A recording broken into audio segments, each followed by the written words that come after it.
Na manhã do dia 16 de junho de 2009, um homem e o filho dele levantaram cedo para correr numa praia no noroeste da Irlanda. O filho dele estava treinando para um campeonato de triatlon. Então, às 6h45 da manhã, eles viram um corpo na areia. Era um homem, ele estava usando uma sunga listrada de roxo e por cima dessa sunga ele estava vestindo uma cueca. Ele também usava uma camisa azul marinho que estava enfiada por dentro das duas. Eles chamaram a polícia, então a polícia chegou e começou a examinar o local e descobrir o que tinha ali. Eles não encontraram dinheiro e também não encontraram documentos. E ali na volta eles encontraram algumas roupas. E o policial estava mexendo nessas roupas e quando ele virou o colarinho para ver, ele percebeu que a roupa não tinha nenhuma etiqueta. Aquela etiqueta ela tinha sido arrancada. Então ele pegou a próxima roupa. Também estava sem etiqueta. A seguinte também. E todas as roupas desse homem tinham tido as etiquetas arrancadas. Eu sou a Lana Lerrer, esse é o Arquivo A, e se tu curte histórias reais, estranhas e perturbadoras, contadas em formatos de história, tu tá no lugar certo, é só isso que a gente faz por aqui. Deixa o like, se inscreve e ativa o sininho. E bora pra história!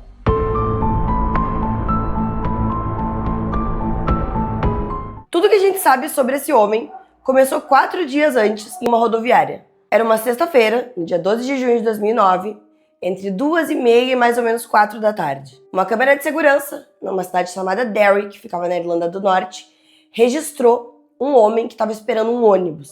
Esse homem estava carregando 2 bolsas, uma bolsa de ombro e uma mala preta. E esse é o primeiro registro que a gente tem dele no mundo. Não tem nenhuma imagem pública antes dessa.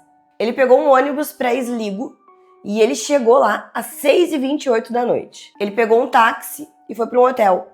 O primeiro hotel que ele foi estava lotado, porque era uma sexta-feira. E era bem a época do auge da temporada de verão. Então, ele foi parar no Sligo City Hotel, que ficava na Quay Street. Então, quando ele chegou nesse hotel, esse cara fez 3 coisas. Primeiro, ele pagou a estadia dele toda adiantada.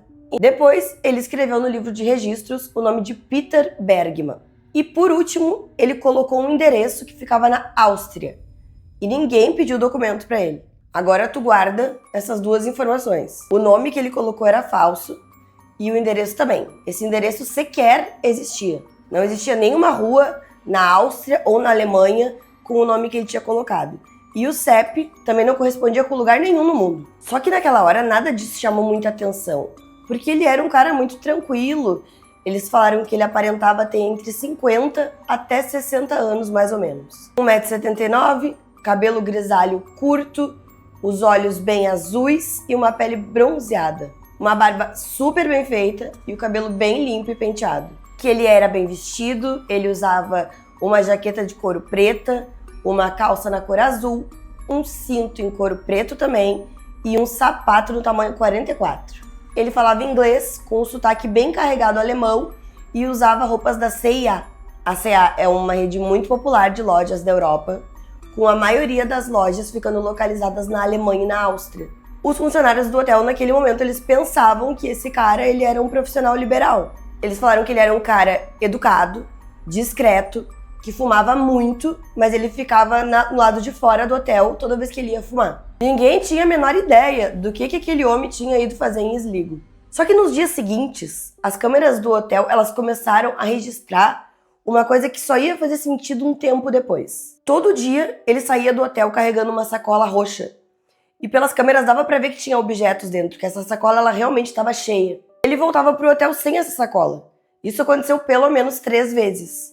Depois a polícia descobriu que o que ele estava fazendo era se desfazer dos próprios objetos.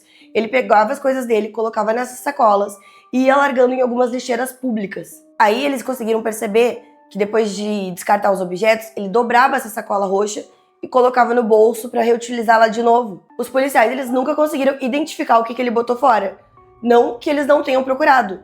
Só que esse cara, ele jogava os itens em pontos cegos. Ele sabia exatamente onde estavam as câmeras. Todos os movimentos que ele teve foram muito meticulosos, muito metódicos. Era como se ele tivesse estudado aquela cidade antes. Era um homem em uma cidade estrangeira que ele nunca tinha visitado, se movendo como se ele conhecesse todo o mapa daquela cidade. No sábado, no dia 13 de junho, às 10h49 da manhã, ele saiu do hotel que ele estava em Sligo e foi até os Correios. Lá ele comprou 8 selos de 82 centavos e etiquetas de correio aéreo. Só que esses selos de 82 centavos, em 2009, na Irlanda, eles eram a tarifa para envios internacionais. E essa etiqueta de correio aéreo é o que se cola em encomenda que vai para fora do país. Ou seja, no meio desse plano metódico, para que ninguém pudesse identificar ele comprou selos para enviar 8 cartas para fora da Irlanda.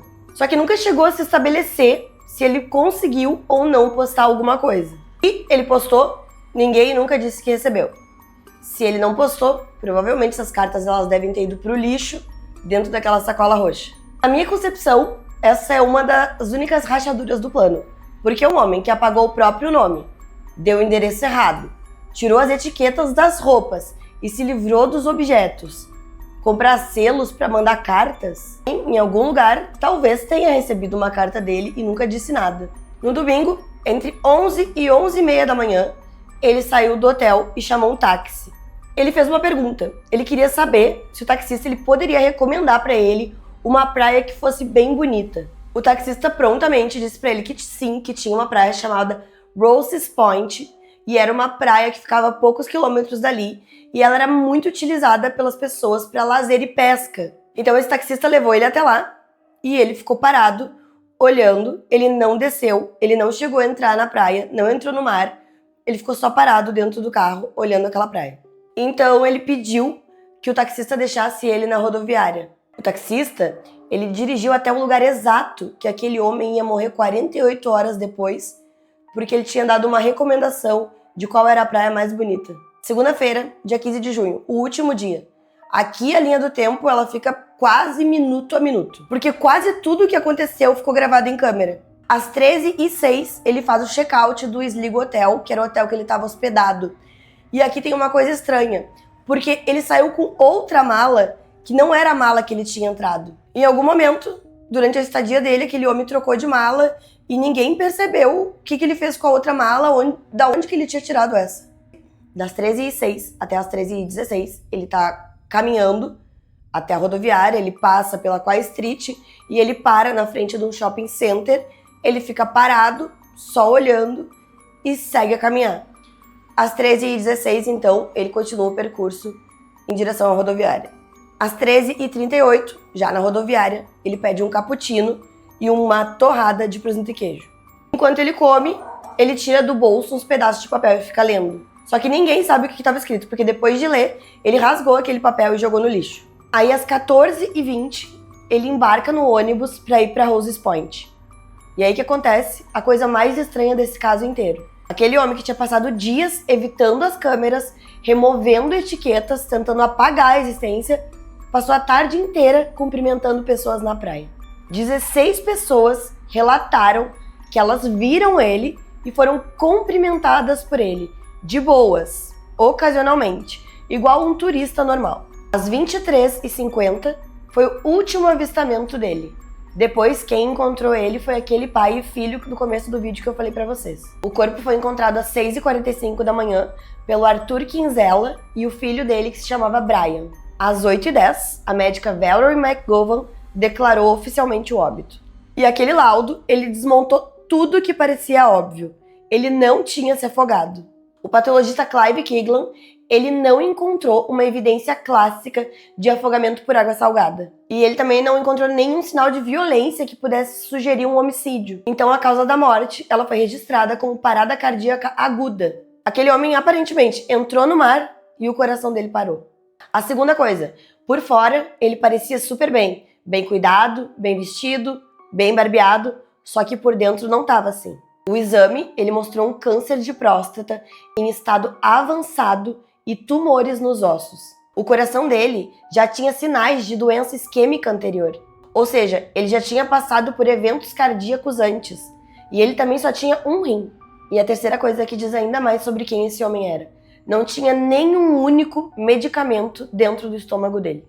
O patologista, ele registrou aquilo como algo notável. Porque um homem naquele estágio avançado de câncer com tumor nos ossos provavelmente estaria sentindo uma quantidade significativa de dor. Essa pessoa, ela deveria estar tomando algum analgésico ou algum remédio de farmácia mesmo, só que ele não estava tomando nada. Os dentes dele estavam em ótimo estado e demonstrava que ele fazia muitos tratamentos durante a vida. Ele tinha pontes, tratamento de canal, coroas, ele tinha até um dente de ouro. Eram trabalhos dentários bem feitos e caros, ou seja, alguém cuidou daquele homem durante a vida toda. Alguém sabia o nome dele. A polícia irlandesa fez uma operação que durou cerca de 5 meses. Eles buscaram dados digitais, DNA, só que eles não encontraram nada. Eles também não encontraram nenhuma das bolsas que ele usava, nem a sacola roxa, nem os óculos e nem o cardigan azul que aparecia numa das imagens das câmeras. Ninguém apareceu para reclamar o corpo e ele foi enterrado em uma cova sem identificação em Sligo. Esse enterro dele foi acompanhado por algumas pessoas e ele foi enterrado sem nome. Em 2015, aproximadamente 6 anos depois, o jornal Le Monde ele resolveu apurar o caso. Eles entraram em contato com a polícia austríaca porque era o país que ele tinha deixado como endereço dele. O país onde, presumivelmente, vinha o sotaque e as roupas que ele estava usando. A polícia austríaca respondeu que a polícia irlandesa nunca sequer tinha entrado em contato com eles. E o Le Monde também apurou que não existe nenhum alerta da Interpol para esse homem. E o motivo é burocrático. Esse corpo ele não se encaixa em nenhuma das categorias da Interpol. Pessoa desaparecida ou pessoa procurada. Porque quem tem que reportar uma pessoa desaparecida é o país de origem dessa pessoa. Só que ninguém sabe qual é o país de origem dele. Então ele caiu num buraco perfeito. Ele não pode ser procurado internacionalmente porque não se sabe de onde que ele é. E não se sabe de onde ele é porque ele não é procurado internacionalmente. A investigação oficial nunca saiu da Irlanda. Tiveram muitos apelos públicos em jornais da Áustria e da Alemanha, só que nenhum parente apareceu. E 17 anos depois, o homem que se chamou Peter Bergman continua sem identificação. O que sobra é uma lista de coisas que ele fez que não se encaixam entre si. Ele apagou o nome, apagou o endereço, cortou a etiqueta de cada uma das roupas que ele estava vestindo, se desfez dos objetos, pegou um ônibus, foi para a praia e apareceu morto. Esse caso ele costuma ser comparado ao do homem de Somertown, na Austrália. Outro homem sem identidade foi encontrado morto numa praia em 1948. Só que esse de Somertown, ele virou mundialmente famoso e ele ganhou um nome em 2022. Só que esse aqui não. Esse aqui continua sem nome. Ele continua obscuro. E é exatamente o que ele queria. O mistério é que um homem ele desejou deixar de existir. Ele planejou isso com uma precisão que a polícia de 2 países, depois de 17 anos, não conseguiu descobrir quem ele era. Se uma pessoa faz tudo isso para não ser identificada, a gente tem o direito de tentar descobrir quem ela era? Se tu ficou até o final desse vídeo, deixa o like e considera se inscrever no canal. Todos os dias a gente abre um caso novo. Um beijo e até o próximo.